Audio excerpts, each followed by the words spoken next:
Clip number 771۔ اس clip میں آپ قرآن پاک کی سورہ مریم کی آیت نمبر 8 سے 10 تک کی تلاوت، ترجمہ اور تفسیر قرآن صراط الجنان سماعت فرمائیں گے۔ بسم اللہ الرحمن الرحیم۔ ترجمہ: اللہ کے نام سے شروع جو نہایت مہربان رحمت والا ہے۔ قال رب انا يكون لي غلام وكانت امرأتي عاقرا وقد بلغت من الكبر عتيا۔ ترجمہ: عرض کی اے میرے رب، میرے لڑکا کہاں سے ہوگا حالانکہ میری بیوی بانجھ ہے اور میں بڑھاپے کی وجہ سے سوکھ جانے کی حالت کو پہنچ چکا ہوں۔ قال رب انا يكون لي غلام۔ عرض کی اے میرے رب، میرے لڑکا کہاں سے ہوگا؟ حضرت زکریا علیہ الصلوۃ والسلام نے جب بیٹے کی خوشخبری سنی تو عرض کی اے میرے رب عز وجل، میرے ہاں لڑکا کس طرح ہوگا؟ کیونکہ میری بیوی نے اپنی اور میری جوانی کے زمانے میں بچہ نہیں جنا، تو اب بڑھاپے کی حالت میں وہ کس طرح جنے گی؟ اور میں بھی بڑھاپے کی وجہ سے خشک لکڑی کی طرح سوکھ جانے کی حالت میں پہنچ چکا ہوں۔ یاد رہے کہ حضرت زکریا علیہ الصلوۃ والسلام کے اس طرح عرض کرنے میں اللہ عز وجل کی قدرت پر کسی عدم یقین کا اظہار نہیں تھا، بلکہ معلوم یہ کرنا تھا کہ بیٹا کس طرح عطا کیا جائے گا۔ کیا ہمیں دوبارہ جوانی عطا کی جائے گی یا اسی عمر میں بیٹا عطا کیا جائے گا؟ نوٹ: حضرت زکریا علیہ الصلوۃ والسلام کا یہ کلام سورہ آل عمران کی آیت نمبر 40 میں بھی گزر چکا ہے۔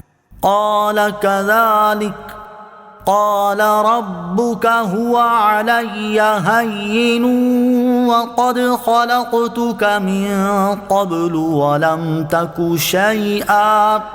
ترجمہ: فرمایا ایسا ہی ہے، تیرے رب نے فرمایا ہے کہ یہ میرے اوپر بہت آسان ہے اور میں نے تو اس سے پہلے تجھے پیدا کیا حالانکہ تم کچھ بھی نہ تھے۔ قال كذلك، فرمایا ایسا ہی ہے۔ حضرت زکریا علیہ الصلوۃ والسلام کی عرض کے جواب میں یہاں فرمایا گیا کہ بیٹا اسی حالت میں دیا جائے گا اور یہ میرے اوپر بہت آسان ہے کہ میں بڑھاپے کے عوارض دور کر کے آپ میں جوانوں کی سی قوت و دانائی پیدا کر دوں اور آپ کی بیوی کے مرض کو دور کر کے انہیں صحت عطا کر دوں، کیونکہ اللہ تعالیٰ نے حضرت یحییٰ علیہ الصلوۃ والسلام سے پہلے آپ کو اس وقت پیدا کر دیا جب آپ کچھ بھی نہ تھے۔ تو جو رب تعالیٰ معدوم کو موجود کرنے پر قادر ہے، وہ بڑھاپے میں اولاد عطا فرمانے پر بھی یقیناً قادر ہے۔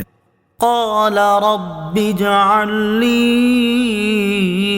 آية قال آيتك ألا تكلم الناس 3 ليال سويا۔ ترجمہ: عرض کی اے میرے رب، میرے لیے کوئی نشانی مقرر فرما دے۔ فرمایا تیری نشانی یہ ہے کہ تم بالکل تندرست ہوتے ہوئے بھی 3 رات دن لوگوں سے کلام نہ کر سکو گے۔ قال رب اجعل لی آیہ۔ عرض کی اے میرے رب، میرے لیے کوئی نشانی مقرر فرما دے۔ حضرت زکریا علیہ الصلوۃ والسلام کو جب یہ بتا دیا گیا کہ اسی عمر میں بیٹا عطا ہوگا تو آپ علیہ الصلوۃ والسلام نے مزید عرض کی اے میرے رب عز وجل، میری بیوی کے حاملہ ہونے کی کوئی نشانی بتا دی جائے تاکہ میں اس وقت سے تیری اس عظیم نعمت کا شکر ادا کرنے میں مشغول ہو جاؤں۔ اللہ تعالیٰ نے ارشاد فرمایا کہ آپ کے لیے آپ کی زوجہ کے حاملہ ہونے کی نشانی یہ ہے کہ آپ صحیح سالم ہونے کے باوجود اور گونگا ہونے کے بغیر 3 دن رات لوگوں سے کلام نہ کر سکیں گے۔ چنانچہ ایسا ہی ہوا کہ ان ایام میں آپ لوگوں سے کلام کرنے پر قادر نہ ہوئے، البتہ جب اللہ تعالیٰ کا ذکر کرنا چاہتے تو زبان کھل جاتی تھی۔ حقیقی مؤثر اللہ تعالیٰ ہے۔ اس سے معلوم ہوا کہ آپ کو گنگ کی بیماری نہ ہوگی، کیونکہ انبیاء کرام علیہ الصلوۃ والسلام اس بیماری سے محفوظ ہیں۔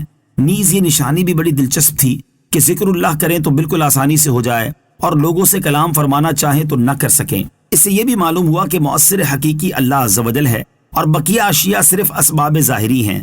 اللہ عز وجل چاہے تو آگ سے پیاس بجھے اور پانی سے آگ لگے، آگ کا جلانا اور پانی کا پیاس بجھانا سب اللہ عز وجل کے کرنے سے ہے۔